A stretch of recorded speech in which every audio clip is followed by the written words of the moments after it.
నమస్కారం అండి. ఈనాటి కమ్మని కథ పేరు ఎలుక ఏనుగు. అందిస్తున్నది మీ విజయభాస్కర్. ఒక అడవిలో ఒక ఏనుగు ఒక ఎలుక ఉండేవి. ఏనుగు ఉత్సాహంగా అడవంతా కలియ తిరుగుతూ ఉండేది. అంత పెద్ద ఏనుగు ఆకారాన్ని చూస్తే ఎలుకకు ఆశ్చర్యంగా ఉండేది.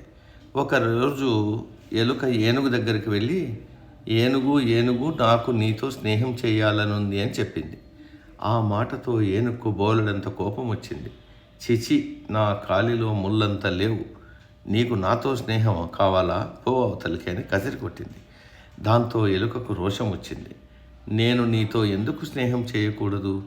నువ్వు నల్లగానే ఉన్నావు, నేను నల్లగానే ఉన్నా. నీకు తోక ఉంది, నీకు కళ్ళు చెవులు ఉన్నాయి, నాకు కళ్ళు చెవులు ఉన్నాయి. ఇద్దరికి తేడా ఏముంది అని అడిగింది. నేను నీకంటే ఎన్నో లక్షల రెట్లు పెద్దగా ఉన్నా, నీ వంటి అల్పజీవితో నేను స్నేహం చెయ్యను అని ఏనుగు వెళ్ళిపోయింది. అయినా ఎలుక మాత్రం వదలకుండా ఏనుగున్న చోటనే తిరగాడసాగింది. ఒకరోజు అడవిలో ఏనుగులను పట్టుకునే వాళ్ళు వచ్చి పెద్ద వల వేసి ఏనుగును పట్టుకున్నారు. రాత్రికి రహస్యంగా వచ్చి ఏనుగును తీసుకుపోదామనుకుని వాళ్ళు వెళ్ళిపోయారు.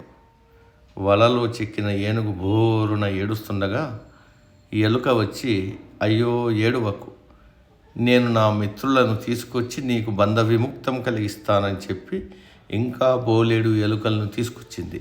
అవన్నీ కలిసి వల మొత్తం కొరికి ఏనుగును విడిపించాయి. అన్నీ కలిసి వేరే చోటికి పారిపోయాయి. ఆనాటి నుండి ఏనుగు ఎలుకతో స్నేహంగా ఉంటూ దాన్ని తన వీపు మీద ఎక్కించుకొని సరదాగా అడవంతా తిరిగేది. వేటగాళ్ళు ఏనుగును పట్టుకున్నప్పుడల్లా ఎలుక వల్ల తాళ్ళను కొరికేసి ఆ ఏనుగును రక్షించేది. నీతి: ఎవరితోనూ విరోధము ఉంచుకోకూడదు.